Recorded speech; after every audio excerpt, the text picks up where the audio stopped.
Hello दोस्तों, अगर आप लोग पहले से इस चैनल पे हैं तो आप लोगों को पता होगा कि मेरी जो लास्ट वीडियो थी वो अबू धाबी वर्ल्ड चैंपियनशिप के प्रिपरेशन के लिए थी। उसके बाद मैं अचानक से गायब हो गया।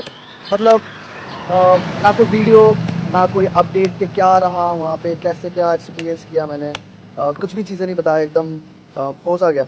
तो आज वो दिन है जो मैं आप लोगों को वो सारी चीज़ें शेयर करूँगा, बताऊँगा कि एग्जैक्टली क्या क्या हुआ मेरे साथ और इतने दिन से मैं कहाँ गायब था।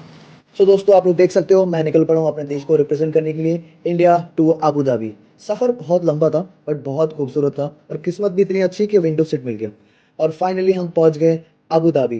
दोस्तों सच बोलूँ, जो मैंने वीडियो में देखा है ना अबू धाबी को या दुबई को, वो सच में वैसा है, बहुत ही खूबसूरत है। सो दोस्तों पहुंच गए हम होटल। होटल पहुंच के पहले किया मैंने रेस्ट। रेस्ट करने के बाद थोड़ा बहुत वीडियो बनाया ताकि मैं आप लोगों को दिखा सकूं कि कहाँ पे हमने स्टे किया है। उसके बाद सीधा पहुंच गए हम प्रैक्टिस सेक्शन। प्रैक्टिस सेक्शन में जो हमारी ग्लिच थी उस पर हम काम कर रहे थे। ऑब्वियसली हमारे पास कोई ट्रेनर नहीं है, जितना हो सके हम खुद से प्रैक्टिस कर रहे थे। आफ्टर प्रैक्टिस के बाद थोड़ा बहुत नवाबी हरकतें करने के लिए चला गया। ये जो आप लोकेशन देख रहे हो दोस्त, ये है ऑलमोस्ट 14 टू 15 फ्लोर पे और इतना प्यारा वेदर दिख रहा था, इतना प्यारा व्यू दिख रहा था ऊपर से, मजा आ गया दोस्तों। उसके बाद हम निकल पड़े घूमने के लिए और ये आप लोग देख सकते हो वहाँ का लोकेशन कितना खूबसूरत है। कहीं पे जाएं सालसा ना करें, ऐसा हो सकता है दोस्तों। वहाँ पे काफी सारा रेस्ट्रिक्शन है कि आप पब्लिक प्लेस पे कोई सेंसुअल डांस या हिप हॉप जैसे डांस आप नहीं कर सकते। इसलिए हमने नॉर्मल सालसा किया ओपन होल में ताकि कोई दिक्कत ना हो। नेक्स्ट डे मॉर्निंग हम निकल गए हमारे कंपटीशन के लिए और ये रहा वहाँ का वेन्यू। वेन्यू पहुँच के हमने किया कुछ फोटो क्लिक्स अपने इंडियन फ्लैग्स के साथ।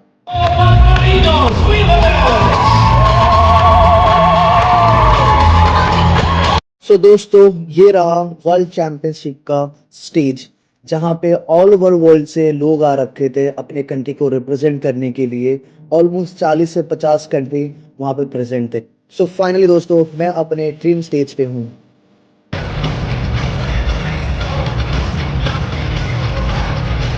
दोस्तों ये अभी होप राउंड चल रहा है जिसमें इंडिया और मैक्सिको शोकेस कर रहे हैं। एक्रोबेटिक रॉक एंड रोल मेरे लिए पूरा नया है। जब मैं सालसा बजाता करता हूँ तब एक प्रॉपर कोरियोग्राफी सेट होती है, तब जाके मैं परफॉर्मेंस करता हूँ। बट यहाँ पे सीन उल्टा है, यहाँ पे सॉन्ग मुझे ऑन द स्पॉट मिलता है और कोरियोग्राफी उसी के साथ मुझे सेट करनी पड़ती है, प्रॉपर म्यूजिकलिटी टेक्निक, उसके बाद शोकेस करना पड़ता है। Hi guys, we are happy to announce that Acrobatics Rock and Roll 2025 World Cup we got 10th place in the world।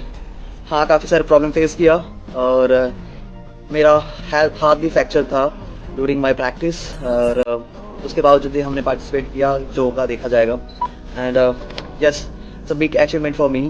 काफ़ी सारे इंटरनेशनल जो आर्टिस्ट थे, इंटरनेशनल जो टीचर और मेंटर थे मेरे, उन्होंने काफ़ी अच्छा सजेशन दिया है, बहुत मोटिवेट किया इस चीज़ के लिए। They are very happy. हाँ, थोड़ा सा और मेहनत करना पड़ेगा हमें फॉर द नेक्स्ट चैम्पियनशिप के लिए। ये मेरे लिए नया है, उसके बावजूद भी वर्ल्ड लेवल पे इस पोजीशन पे आना मेरे लिए बहुत बड़ा अचीवमेंट है। थोड़ा सा और हार्डकोर मेहनत करना पड़ेगा। Yes, thank you so much national federation of acrobatics and dance sports of India, जिन्होंने मुझे ये अपॉर्चुनिटी दिया। और thank you my all mentor, all teacher who support me. उसके बाद हमने किया ग्रुप फोटो सेक्शन, जो वहाँ पे मेंटर थे उन्होंने बहुत अच्छे अच्छे फीडबैक दिया। नेक्स्ट डे मॉर्निंग में अकेला ही निकल पड़ा घूमने के लिए। मैंने सबसे पूछा घूमने जाना है, तो सारे सोने में बिजी थे, तो मैं सोचा कि थोड़ा बहुत मैं घूम लूँ। तो मैं फाइनली आ गया हूँ अबू धाबी के बीच, कम से कम 4-5 किलोमीटर के डिस्टेंस पे ही था। फिर मुझे वहां पे मिली एक स्ट्रेंजर फ्रेंड, उनका नाम था नोया, जो कि बहुत अच्छी थी। कौन सी कंट्री से थी, कहाँ से थी, मुझे कुछ नहीं पता। बट हमने बहुत सारा गप्पे किया, बहुत सारा डांस किया, उनको बहुत सारा डांस सिखाया भी। दोस्तों मैं वहाँ से बहुत सारा एक्सपीरियंस लिया। थोड़ा सा डिसअपॉइंटेड भी था कि जिस लेवल की प्रैक्टिस होनी चाहिए उस लेवल की मैंने प्रैक्टिस की नहीं है। तो ठीक है, जितना भी प्लेसमेंट आया I am very happy for that. After this कुछ समझ नहीं आ रहा था कि नेक्स्ट क्या प्रिपरेशन करूँ और थोड़ा सा मन भी नहीं कर रहा था, इसलिए मैंने फिर कैमरा वगैरह उठाना बंद कर दिया। तो ये सबसे बड़ा रीज़न था मेरा। ये सब के बीच फिर मुझे कॉल आया मेरे पुराने टीचर से कि कोलकाता आ जाओ, वहाँ पे फिर से कुछ नया स्टार्ट करते हैं। इसलिए फिर मैं कोलकाता चला गया। कोलकाता जाके सोचा कुछ नया होगा, बट यहाँ पे भी बहुत सारे चीज़ें होगी, मतलब कुछ पर्सनल चीज़ें भी होगी, तो उससे भी बहुत ज़्यादा खुश नहीं था कि यार ये कुछ ज़्यादा हो गया। ठीक है दोस्तों, लाइफ है और एक्सपीरियंस लेना चाहिए हर एक चीज़ का। तो फाइनली मैं सोच रहा हूँ कि मुझे मेरे घर जाना चाहिए। सो फाइनली मैं कल घर जा रहा हूँ। अपने घर जाके जो पुराने सपने थे, जो अधूरे सपने थे, उसको पूरा करना है पहले तो। जो पक्का घर है मेरा एक्चुअली, वो मैं बहुत टाइम से उसको बना रहा हूँ और इस बार जाके मुझे कंप्लीट करना है। इस बार कंटिन्यू मैं वीडियो डालूंगा। प्लीज़ आप लोग ऐसे सपोर्ट बनाए रखना, प्यार बनाए रखना, ताकि मुझे भी थोड़ा सा हौसला मिले। जल्दी मिलते हैं गाइस कल के वीडियो में। Bye bye, thank you so much.